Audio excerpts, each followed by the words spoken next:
A gente conversa agora com o teólogo Felipe Zangari, que também é jornalista e mestre em ciências da religião. Oi, Felipe, seja muito bem-vindo. Habemus Papa. Boa tarde para você. Boa tarde, Roberta, Juliano, Chico, a quem nos acompanha no ICL. É uma alegria poder estar aqui com vocês e compartilhar um pouco dessa alegria e desse vento de esperança que as primeiras impressões do Papa Leão XIV, nos deixam. Vou te perguntar logo, você ficou surpreso com a escolha do novo Papa? Olha, como a gente vinha acompanhando bastante o noticiário que vinha de Roma, nesses dias que antecediam ao conclave, o nome do então cardeal Prevost, ele aparecia como uma solução neutra, vamos dizer assim, dentro das perspectivas, porque o franco favorito era Parolin, secretário de Estado do Vaticano, número 2 do Papa Francisco, e havia, dentro dos grupos de cardeais, aqueles que entendiam a necessidade de um freio de arrumação na igreja, digamos assim.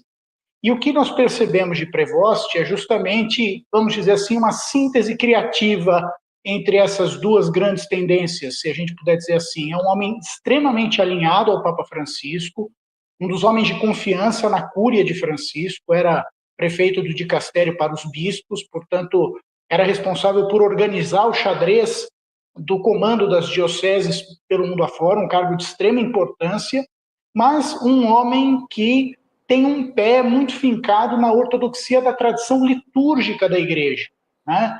Um homem que percebe que o catolicismo tem uma vertente cultural que faz muito sentido na vida das pessoas e tem uma tradição que merece ser respeitada e honrada. Então, nesse sentido, ele agrada tanto a conservadores quanto a pessoas cardeais que têm um viés mais social, mais engajado, como aconteceu durante todo o pontificado do Papa Francisco. Felipe, boa tarde, bem-vindo ao ICL. Óbvio que agora todo mundo está tentando encontrar sinais para poder ter uma avaliação, né, de exatamente qual é o papado que vem por aí. Tem dois indicativos que estão circulando muito. Uma que é a escolha do nome, né? Leão XIV, considerando que Leão XIII é o Papa que, no final do século XIX, publicou a encíclica Rerum Novarum, né? Que é a encíclica que fala sobre a importância de garantir direitos para os trabalhadores, né? No final do século XIX. Claro que havia ali um contexto, uma disputa também pela atenção dos trabalhadores, que estavam muito polarizados pelas ideologias do socialismo, liberalismo, mas essa escolha do nome chama atenção. A outra é que Leão era o nome do frade que acompanhava São Francisco, né? Então, portanto, também essa ideia do Leão XIV ser uma espécie de parceiro do Francisco, do Papa Francisco, que acaba de nos deixar. Você acha que essas analogias, elas fazem sentido?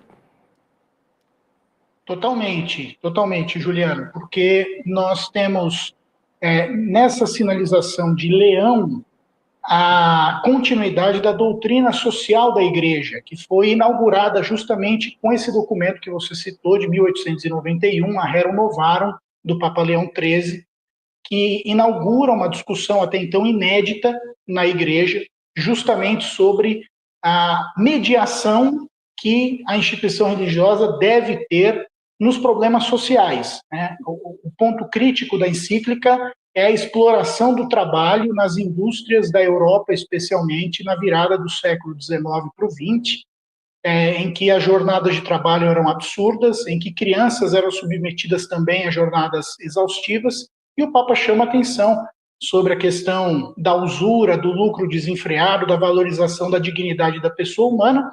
Inclusive, a Rerum Novarum é uma das referências que depois Getúlio Vargas utiliza na hora de compor a nossa consolidação das leis do trabalho aqui no Brasil. Então, essa questão da pegada social, vamos dizer assim, do pontificado, ela é evidente a partir da escolha do nome.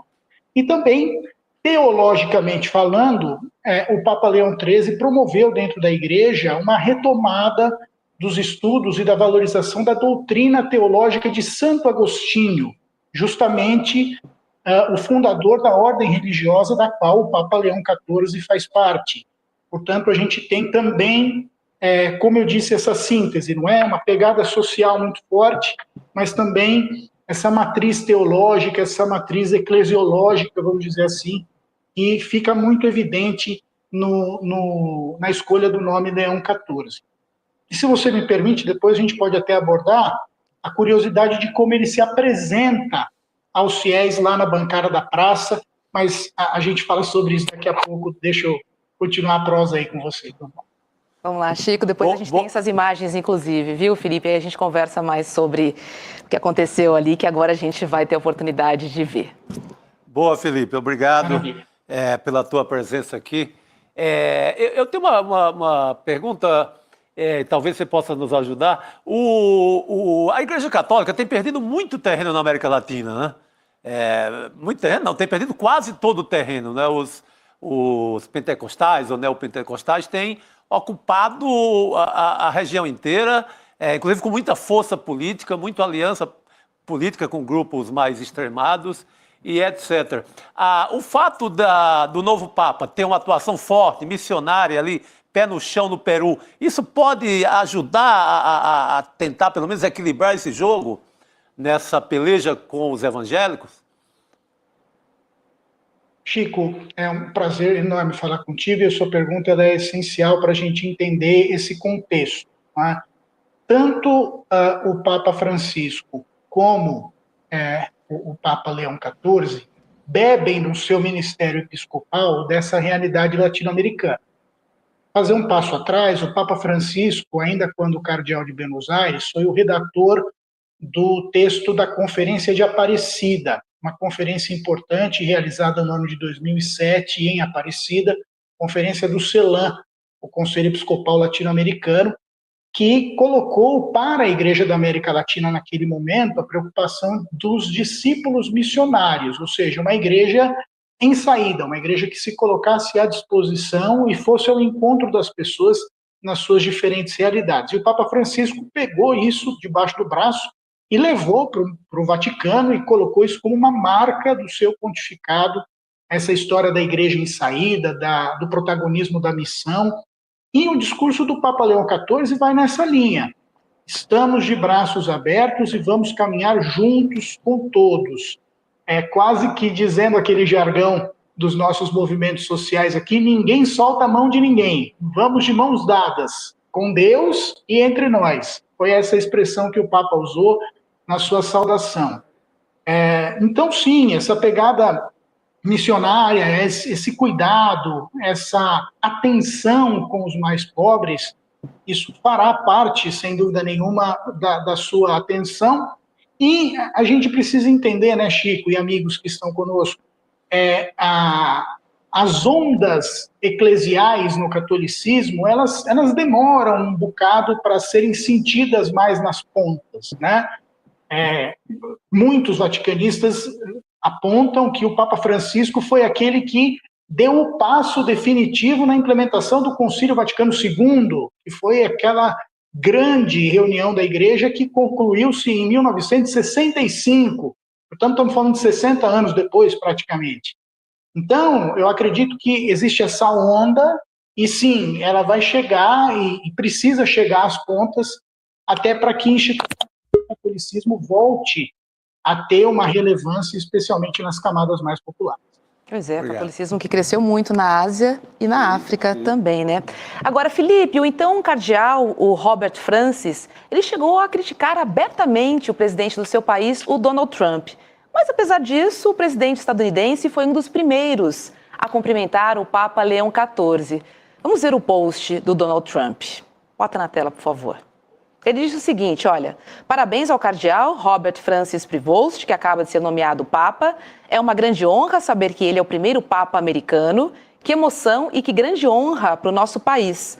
Aguardo ansiosamente o encontro com o Papa Leão XIV. Será um momento muito significativo. Agora, Felipe, o mundo aguarda esse encontro, né, do Papa Leão XIV com Donald Trump. Com certeza, Juliana. Roberta, perdão. Com certeza, Roberta. E a gente fica também na expectativa, porque o Papa Leão XIV, na sua saudação, não menciona a sua naturalidade norte-americana, não fala de Chicago, não fala das raízes que tem com o país, mas fez questão de, em espanhol, saudar os peruanos, lá da sua diocese do interior do Peru, da qual era bispo emérito, porque em 2013 foi chamado pelo Papa para ir morar em Roma para cuidar dos bispos do mundo inteiro.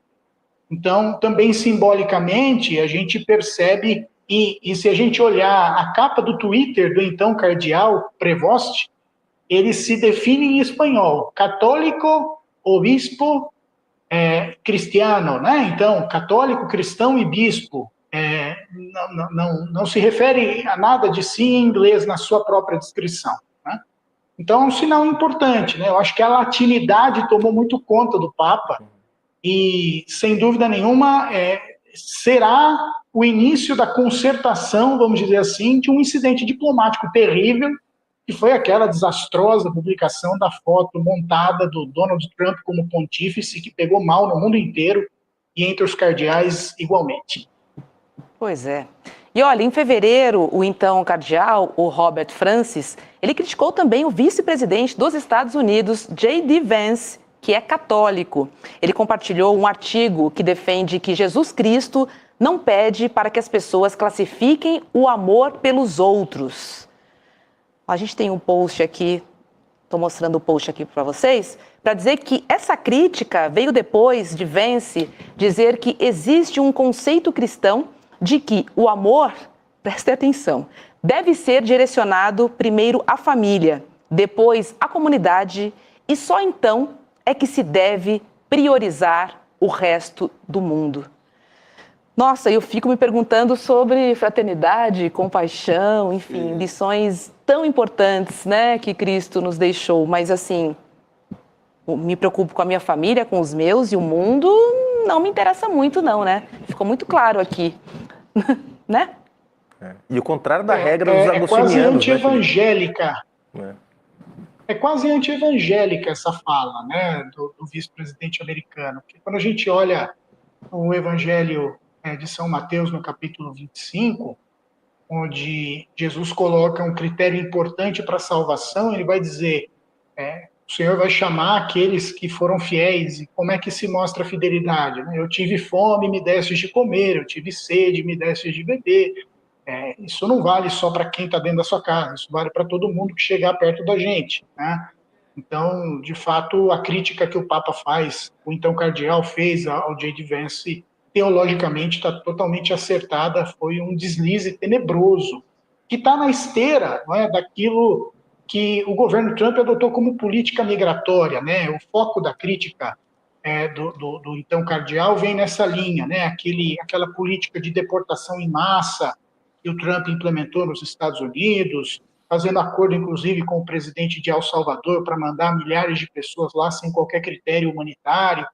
Então, é na esteira dessa crise migratória que veio a fala do Vance e também a crítica do então cardeal, gente.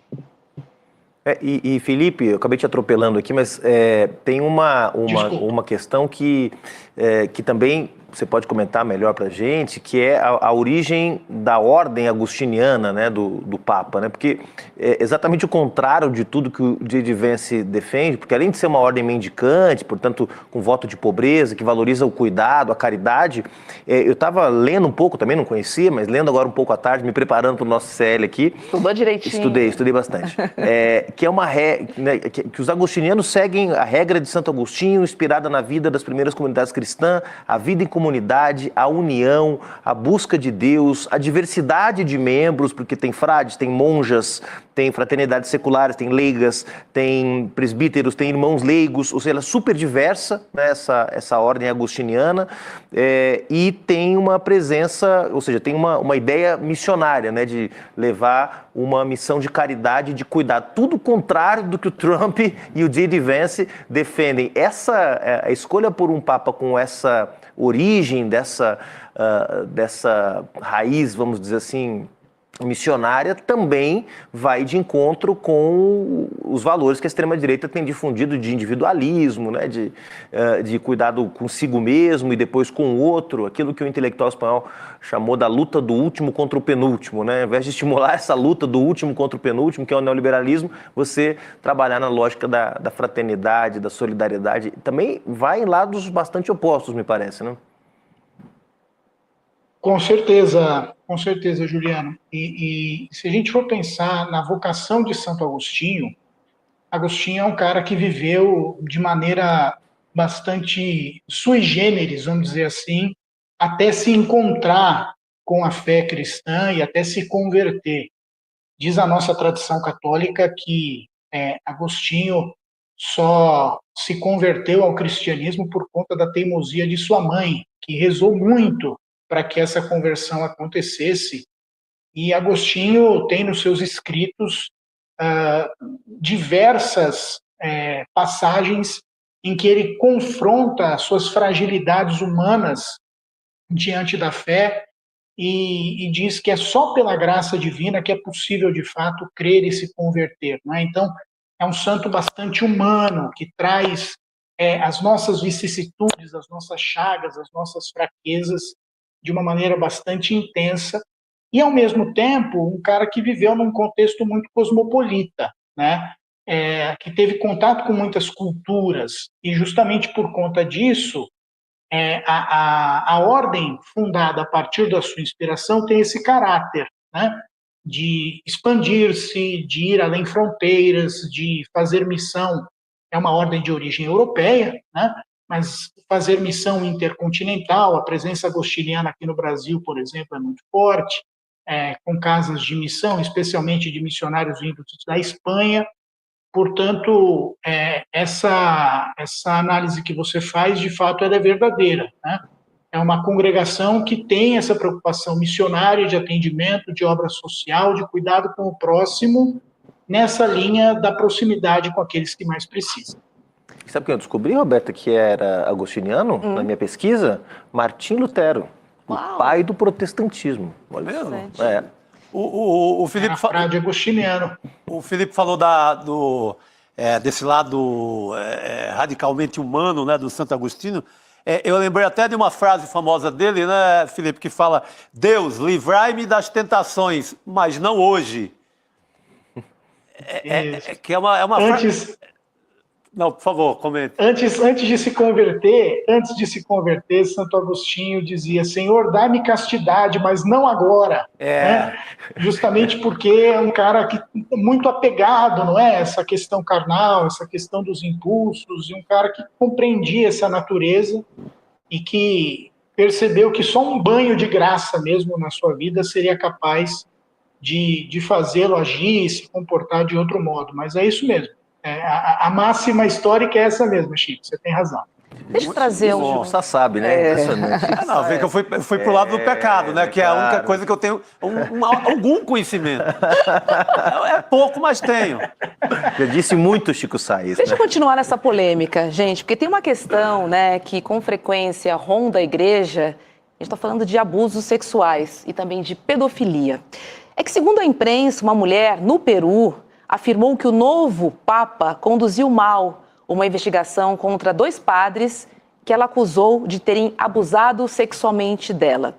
E aí, ela diz, segundo a imprensa, né, o depoimento dela, que o novo Papa, o Leão XIV, não impediu que esses papas acusados de abusar sexualmente dela, ele não impediu que eles continuassem a rezar missas.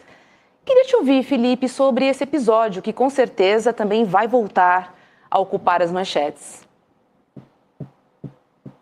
Essa história, ela circula e circulou, na verdade, já antes do conclave, na época em que o cardeal administrava a diocese lá no Peru. A gente precisa entender que houve, com o Papa Francisco, houve uma mudança no protocolo padrão da Igreja para tratar de questões envolvendo abusos. Tá? Até então, as investigações que estavam em andamento, isso até a virada de chave do Papa Francisco, as investigações começavam na diocese, iam até um determinado estágio, e depois havia uma recomendação de levar esses casos a Roma ou não.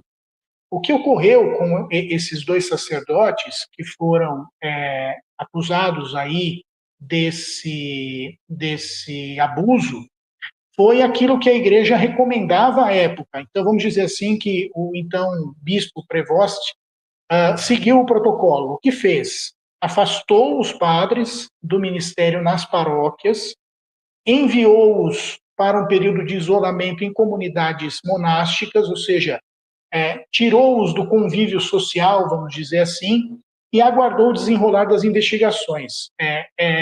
Foi o estrito cumprimento daquilo que a Santa Sé orientava a fazer. Com o Papa Francisco, essa situação mudou, houve muito mais rigor e mais agilidade por conta disso, e inclusive a recomendação da Santa Sé para que as autoridades civis dos países fossem envolvidas na apuração desses casos. Portanto, há que se fazer essa ressalva, não é?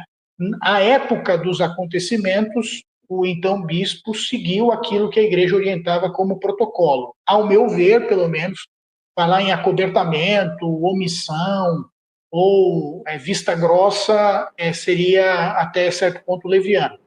Perfeito. Então ele seguiu o que tinha determinado naquele momento, né? Na verdade é sobre isso que a gente está falando aqui, né, Felipe? Agora sim, vou pedir para a nossa produção colocar imagens para a gente ver o que aconteceu depois da nomeação do Papa e principalmente o comportamento de Leão XIV com os outros cardeais. Felipe, a gente está vendo as imagens aí, ó, logo depois do Papa ter sido escolhido. Queria que você contasse um pouquinho para a gente todo esse cerimonial, por favor, pós-nomeação. Essas imagens são inéditas, Roberta. É a primeira vez que a gente tem um pós-conclave com imagens tão diretas do Papa eleito saindo e da Capela Sistina, indo para a Capela Paulina, que é a capela anexa. Ele vai se colocar em oração aí diante do Santíssimo Sacramento, acompanhado pelo Dom Diogo Ravelli, que é o mestre de cerimônias. Mas eu quero chamar a atenção para alguns elementos importantes que a gente vê nessas imagens e que reforçam essa ideia da síntese criativa entre Francisco, que precisa ter o seu caminho sinodal e missionário mantido, e um retorno à tradição litúrgica, à tradição cultural e simbólica da Igreja. O Papa eleito volta a usar a moseta, que é essa peça lilás de seda que vai por cima da túnica branca que ele usa, por cima da batina. É o sinal missionário do Papa, né? Usa a estola dourada de bênçãos já desde o começo. O Papa Francisco apareceu só de branco na sacada, ele já saiu todo vestido. Utiliza a cruz de ouro, utiliza o anel dourado, que são insígnias papais da tradição religiosa do catolicismo, porém, mantém uma marca de Francisco que rompeu com a tradição, que é usar sapatos pretos. O Papa eleito abriu mão de utilizar os sapatos vermelhos, que também são uma insígnia papal e que foram usados por Bento XVI pela última vez. Ele seguiu os passos do antecessor e continua com os sapatos pretos, justamente para recordar aquilo que ele mesmo disse no discurso, não é? E que é uma frase de Santo Agostinho. Com vocês sou um irmão, mas para vocês eu sou bispo. Então, nessa ideia de que é fraterno, mas que está a serviço na autoridade para o governo, para o ensinamento, para a santificação do povo. Eu penso que é uma mensagem importante justamente porque nós tivemos, durante o pontificado de Francisco, muitas resistências, e não dá para nem chamar de grupos extremos ou de ultraconservadores, mas grupos mais tradicionais em termos litúrgicos na igreja, que ficaram um pouco incomodados com críticas que o Papa Francisco acabou fazendo à liturgia tradicional e que ficaram um pouco com o pé atrás, digamos assim, com o Papa falecido.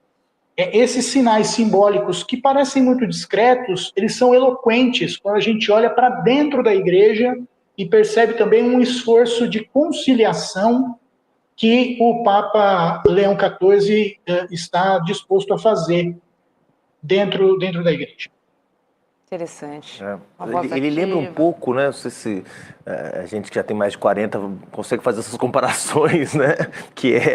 Ele parece menos discreto do que Francisco, né? Esses símbolos que o Felipe destacou aqui também me chamou a atenção, a coisa da roupa lilás, né? Que o Francisco não usou quando foi anunciado, Sim. mas um pouco menos pomposo do que Bento XVI. Talvez exatamente essa ideia de síntese também se expressa nessa primeira aparição, né, Felipe?